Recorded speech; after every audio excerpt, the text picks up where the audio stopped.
राधे राधे दोस्तों, आज के वीडियो में आप सबके साथ शेयर करूंगी माता महागौरी की पूजन विधि के बारे में। चैत्र नवरात्रि जैसे कि आप सबको पता है कि चल रही हैं और अष्टमी का दिन है और माता महागौरी की पूजा के बारे में चलिए संपूर्ण जानकारी जो है वो प्राप्त कर लेते हैं। चैत्र नवरात्रि का 8वां दिन 5 अप्रैल दिन शनिवार को है। शनिवार के 8वें दिन माँ महागौरी की पूजा का विधान है। नवरात्रि की अष्टमी तिथि का हिंदू धर्म में विशेष महत्व है, इसलिए इस दिन लोग हवन करने के साथ कन्या पूजन भी करते हैं। माँ महागौरी के स्वरूप की बात करें तो माँ महागौरी का रंग अत्यंत गोरा है।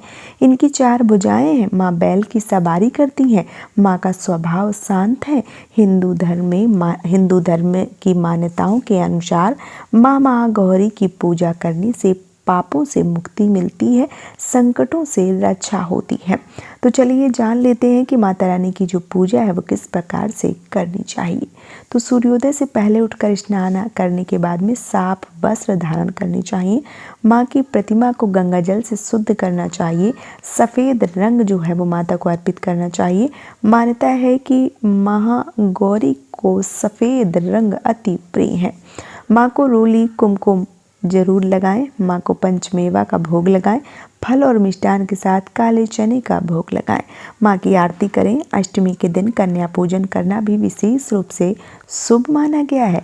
अष्टमी पर कुछ शुभ संयोग बन रहे हैं, जैसे एक ब्रह्म मुहूर्त में बन रहा है 4:35 से लेके 5:21 तक। दूसरा जो मुहूर्त है वो 4:58 से लेकर 6:07 तक और अभिजीत मुहूर्त जो है वो 11:59 से लेकर 12:49 तक रहेगा।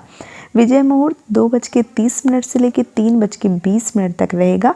इसके साथ ही साथ गोधूली जो मुहूर्त है वो 6:40 से लेकर 7:03 तक रहने वाला है। अगर मैं बात करूं कि माता रानी को कौन सा पुष्प प्रिय है, तो माँ का प्रिय पुष्प जो है वो रात की रानी। माँ का राहु ग्रह पर अत्यधिक जो आधिपत्य है वो माना गया है। यही कारण है कि राहु दोष से मुक्ति के लिए माता महागौरी की पूजा करने का विधान बताया गया है। अगर मैं बात करूं प्रिय भोग की, तो माँ महागौरी को नारियल से बनी हुई चीज़ें, काले चने का भोग, खीर, पूड़ी, हलवा, लड्डू और फल अति प्रिय हैं। इसलिए इस दिन जो अष्टमी वाले दिन है उस दिन ये सारी चीज़ें जो हैं वो माता रानी को चढ़ाई जाती हैं। शुभ रंग की बात करूं तो इस दिन माता रानी को गुलाबी रंग के वस्त्र स्वयं धारण करें और माता रानी को भी ज़रूर पहनाएं। ये बहुत ही ज़्यादा शुभ माने गए हैं। अब मैं बात करूं कन्या पूजन की, तो मान्यता है कि कन्या पूजन करने से माँ आदिशक्ति दुर्गा का आशीर्वाद मिलता है और माता रानी की कृपा से भक्त की सभी मनोकामनाएं पूर्ण हो जाती हैं।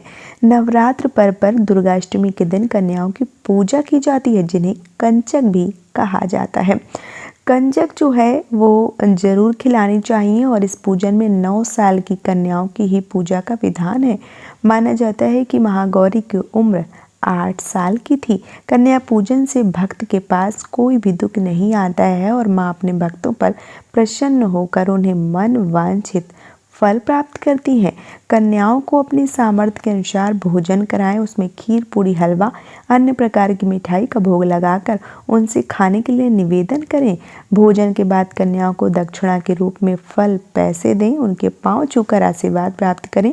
मान्यता है कि कन्या पूजन करने से माँ दुर्गा प्रसन्न होती हैं और भक्तों के दुख दर्द को दूर कर देती हैं। कन्या पूजन के एक दिन पहले ही सभी कन्याओं को आमंत्रित करना चाहिए।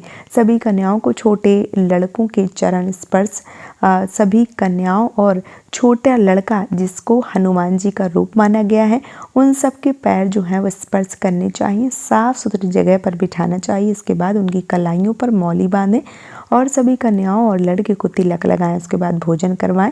कन्या पूजन के लिए हलवा पूड़ी का प्रसाद तैयार करें। बच्चों को प्यार से भोजन करवाएं और अंत में उन्हें उपहार जरूर दें। उनके पैर छूकर उन्हें घर भेजें और आशीर्वाद जो है वो ज़रूर प्राप्त करें। ऐसा करने से आपकी समस्त मनोकामनाएं पूर्ण हो जाती हैं। तो अष्टमी के दिन आप लोग कन्या पूजन कीजिए, माता रानी की पूजा आराधना कीजिए और अपनी समस्त मनोकामनाओं को पूर्ण कर लीजिए। उम्मीद करती हूँ कि आज का वीडियो आप सबको पसंद आया होगा। वीडियो पसंद आया है तो आप हमें सपोर्ट ज़रूर कीजिए, इस चैनल को सब्सक्राइब करके और वीडियो को लाइक करके। आज का ये वीडियो मैं यहीं पे समाप्त करूँगी दोस्तों। मिलती हूँ एक और नए वीडियो के साथ में, तब तक के लिए राधे राधे दोस्तों।